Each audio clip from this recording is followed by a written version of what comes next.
Morning guys, কালি ৰাতি আমি ইয়াতে চেৰাপুঞ্জীৰ হোটেল এখনতে আছিলোঁ আৰু সন্মুখত ৰাতিপুৱা উঠি দেখা পাওঁ যি কি ধুনীয়া নাজাৰা, ইমান ধুনীয়া ভিউ এটা, ৰাতি গমেই পোৱা নাথাকা বুলি। ৰাতি আন্ধাৰ হৈ আছে।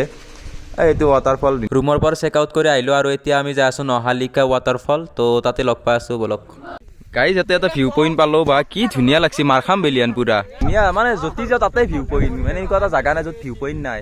কি মজা লাগছি গাইজ। ৱাটাৰফলটো চাওক। আপোনালোকে শুনিছে কি যে নহালিকা, এই ছোৱালী এজনীয়ে যে ওপৰৰ পৰা জাপ দি পৰি কেনে মৰিছিল, তাইৰ নামতে এইটো ৱাটাৰফল ৰখা হৈছে, নহালিকা ৱাটাৰফল। মজা লাগিছে, কিন্তু কাষক লাগি যাব নোৱাৰি, ইয়াৰ পৰাই ভিউ পইণ্ট এইটোৱে। আৰু ট্ৰেকিং এটা আছে, ট্ৰেকিংটো বন্ধ আছে বৰ্তমান। এই মাত্ৰ গোটাই ভিউটো দেখা পোৱা হৈছিল গাইজ, কিন্তু এতিয়া চাওঁ 5 মিনিটত গোটাই বগা হৈ গ'ল কুঁৱলী। এই কিবা কৰি দেখা পায় আৰু ৱাটাৰফলটো গাইজ। এইবাৰ আছোঁ আমি 7 ষ্টাৰ ৱাটাৰফল, এফালে ধুনীয়া ভিউ, ধুনীয়া লাগিছে। আৰু মেঘ চেঘ একো নাই, এটা বস্তু হয় আমি লাকি চলি লৈছোঁ হেন পাওঁ, বৰষুণো পোৱা নাই, মেঘো ক'তো পোৱা নাই, ধুনীয়া ভিউ এনজয় কৰি আছোঁ। এইফালে ইয়াতে ফটো চটো উঠা গৈছে। सफर कैसा है ये सफर।